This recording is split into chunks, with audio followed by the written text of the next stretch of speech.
नारद कहेउ सहित अभिमाना, कृपा तुम्हरे सकल भगवाना, करुणा निधि मन दिक विचारी, उर अंकुरेउ गर्भ तरु भारी। नारद जी ने अभिमान के साथ कहा, भगवान यह सब आपकी कृपा है, करुणा निधान। भगवान ने मन में विचार कर देखा कि इनके मन में गर्भ के भारी वृक्ष का अंकुर पैदा हो गया है। बेगी सो में डरी ही बुखारी, पन महार सेवक हितकारी, मुनि कर हित मम कौतुक होई, अवसी उपाय कर भी मैं सोई। मैं उस तुरंत ही उखाड़ फेंकूंगा, क्योंकि सेवकों का हित करना हमारा प्रण है। मैं अवश्य ही वह उपाय करूंगा जिससे मुनि का कल्याण और मेरा खेल हो। तब नारद हरि पद सिर नाई, चले रधे हम इत अधिकाई, श्रीपति निज माया तब प्रेरी, सुनहु कठिन करनी तही केरी। तब नारद जी भगवान के चरणों में सिर नवाकर चले, उनके हृदय में अभिमान और भी बढ़ गया। तब लक्ष्मीपति भगवान ने अपनी माया को प्रेरित किया। अब उसकी कठिन करनी सुनो। दोहा, बिरचेऊ मग महु नगर तही, सत योजन विस्तारा, श्री निवासपुर में तही अधिक रचना विविध प्रकार। उस हरि माया ने रास्ते में 100 योजन 400 कोस का एक नगर रचा। उस नगर की भांति भांति की रचनाएं लक्ष्मी निवास भगवान विष्णु के नगर बैकुंठ से भी अधिक सुंदर थी। बसी नगर सुंदर नर नारी, जनु बहु मन सिज रति धनुधारी, तेहि पुर बसाई शील निधि राजा, गणित हाय गए सेन समाजा। उस नगर में ऐसे सुंदर नर नारी बसते थे मानो बहुत से कामदेव और उसकी स्त्री रति ही मनुष्य शरीर धारण किए हुए उस नगर में शील निधि नामक का राजा रहता था, जिसके यहाँ असंख्य घोड़े, हाथी और सेना के समूह टुकड़ियाँ थे। सतुश्रेष्ठ समविभव विलासा, रूप तेज बल नीति निवासा, विश्व मोहिनीता सुकुमारी, श्री विमोह जिसु रूप निहारी। उसका वैभव और विलास 100 इंद्रों के समान था। वो रूप तेज बल और नीति का घर था। उसके विश्वमोहिनी नाम की 180 रूपवती कन्या थी, जिसके रूप को देखकर लक्ष्मी जी भी मोहित हो जाए।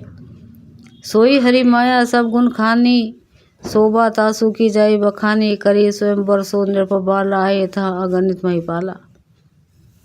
वह सब गुणों की खान भगवान की माया ही थी। उसकी शोभा का वर्णन कैसे किया जा सकता है। वो राजकुमारी स्वयंवर करना चाहती थी, इससे वहाँ अगणित राजा आए हुए थे। मुनि कौतुकी नगर तही गयऊ, पूरब सिन्न सब पूछत भयऊ, सुनी सब चरित भूप ग्रह आए, करी पूजा नृप मुनि बैठाए। खिलवाड़ी मुनि नारद जी उस नगर में गए और नगरवासियों से उन्होंने सब हाल पूछा। सब समाचार सुनकर वे राजा के महल में आए। राजा ने पूजा करके मुनि को आसन पर बैठाया। दोहा, आनी देखाई नारदी भूपति, राजकुमारी कहू नाथ गुण दोष, सब यही के हृदय विचारी। फिर राजा ने राजकुमारी को लाकर नारद जी को दिखलाया और पूछा कि हे नाथ, आप अपने हृदय में विचार कर इसके सब गुण दोष कहिए। देखी रूप मुनि बिरती बिसारी, बड़ी बार लगी रहे निहारी, लक्षण तासु बिलो की भुलाने, हृदय हरस नहीं प्रगट बखाने। उसके रूप को देखकर मुनि वैराग्य भूल गए और बड़ी देर तक उसकी ओर देखते ही रह गए। उसके लक्षण देखकर मुनि अपने आप को भी भूल गए और हृदय में हर्षित हुए। तब प्रकट रूप में उन लक्षणों को नहीं कहा। जो यही बरी अमर सोई होई, समर भूमि तेहि जितना कोई, सेवी सकल चराचर ताहि, बरी शीलंधी कन्या जाही। लक्षणों को सोचकर वे मन में कहने लगे कि जो इसे भी आएगा वही अमर हो जाएगा और रणभूमि में कोई भी उसे जीत ना सकेगा। यह शील निधि की कन्या जिसको वरेगी, सब चराचर जीव उसकी सेवा करेंगे। लक्षण सब विचारी उर राखे, कछु को बनाए भूप सन भासे, सुता सुलक्षण कहिए निरप पाही, नारद चले सोच मन माही। सब लक्षणों को विचार कर मुनि ने अपने हृदय में रख लिया और राजा से कुछ अपनी ओर से बनाकर कहा दिया। राजा से लड़की की सुरक्षा कहकर नारद जी चल दिए पार। उनके मन में यह चिंता थी कि करो जाई सोई जतन बिचारी, जही प्रकार मोहि बरे कुमारी, जब तब कछु ना होई तेही काला, है विधि मिलाई कवन विधि बाला। मैं जाकर सोच विचार कर अब वही उपाय करूं जिससे वो कन्या मुझे ही वरे। इस समय जब तब से तो कुछ हो नहीं सकता है। विधाता मुझे यह कन्या किस तरह मिलेगी। दोहा यही अवसर जाइया परम शोभा रूप विशाल जो बिलो की रीचे कुंवारी तब मेले जयमाल। इस समय तो बड़ी भारी शोभा और विशाल सुंदर रूप चाहिए जिसे देखकर राजकुमारी मुझ पर रिझ जाए और तब जयमाला मेरे गले में डाल दे। हरिसन मांगो सुंदरताई हो ये जात गौवत भाई मोहे मोरे हित हरि सम नहीं को यही अवसर सहाय सोई हो।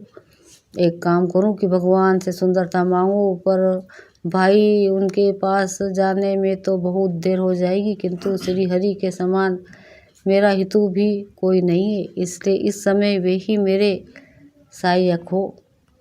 बहु विधि विनय किन्ने ते ही काला प्रगट प्रभु कोत की कृपाला प्रभु बिलो की मुनि नयन जुड़ाने हो ही कजू ही हर्षाने।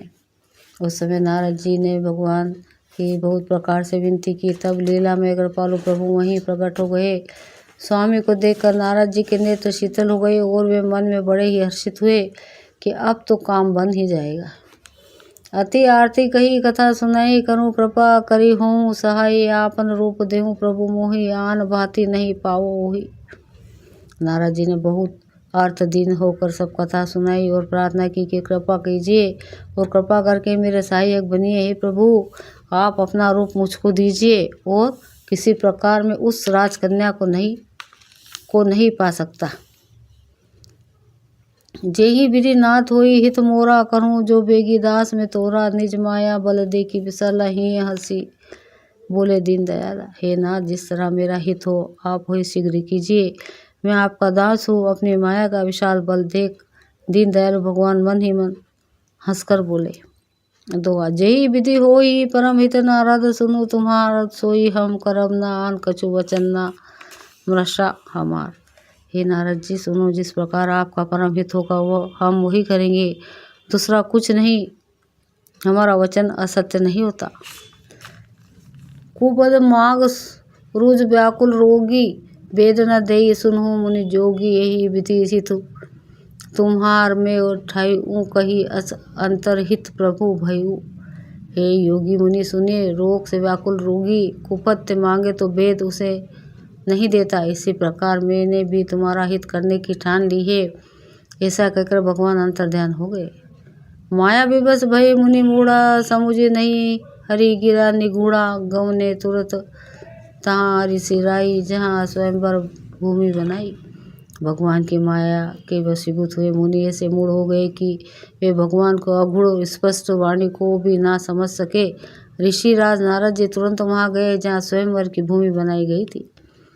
निज निज आसन बैठे राजा बहु बनाओ करी सहित समाजा मुनि मन हरस रूप अति मोरे मोहे तजी आ नाही बारी ही ना भोरे।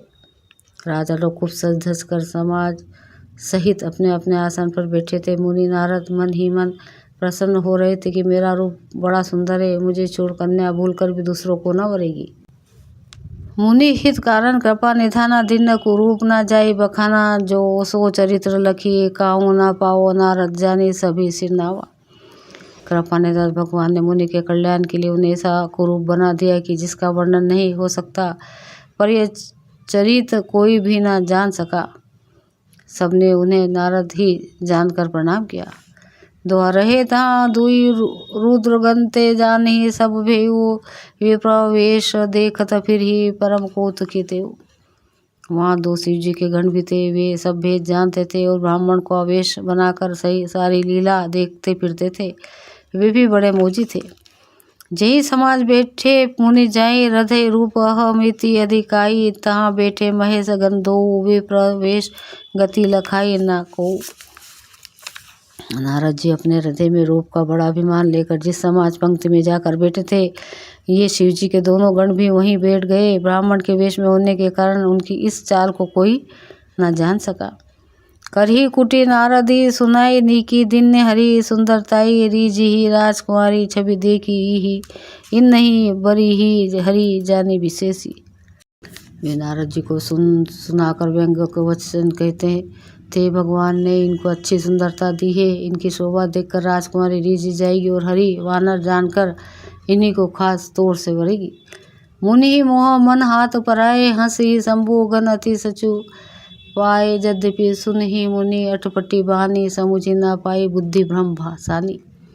नारद मुनि को मोह हो रहा था क्योंकि उनका मन दूसरे के हाथ माया के वश में था। शिव जी के गण बहुत प्रसन्न होकर हंस रहे थे। यद्यपि मुनि उनकी अटपटी बातें सुन रहे थे पर बुद्धि भ्रम में सनी हुई होने के कारण वे बातें उनकी समझ में नहीं आती थी। उनकी बातों को वे अपनी प्रशंसा समझ रहे थे। काउना लखा सो चरित विशेषा सो स्वरूप नृप कन्या देखा मरकट बंदन वदन भयंकर देही देखत हृदय क्रोध भाते ही। इस विशेष चरित्र को और किसी ने नहीं जाना, केवल राजकन्या ने नारद जी का वो रूप देखा। उनका बंदर का सा मुंह और भयंकर शरीर देखते कन्या के हृदय में क्रोध उत्पन्न हो गया। दो सखी संग ले कुंवारी तब चली जनुराज मराल देखत फिरी मही पे सब कर सरोज जयमाल। तब राजकुमारी सखियों के साथ लेकर इस तरह चली मानो राजहंसिनी चल रही है। वो अपने कमल जैसे हाथों में जयमाला लिए सब राजाओं को देखती और घूमने लगी। जही दिसे बैठे नारद फूली सो दिसी देखते ही ना बिलो की भूली। पुनी पुनी मुनि उकसाही अकुलाही देखी दस हर गन मुस्काही। जिस ओर नारद जी रूप के गर्व में फूले बैठे थे उस ओर उसने भूल कर भी नहीं ताका। नारद मुनि बार बार उचकते और छटपटाते थे। उनकी दशा देखकर शिवजी के गण मुस्कुराते थे।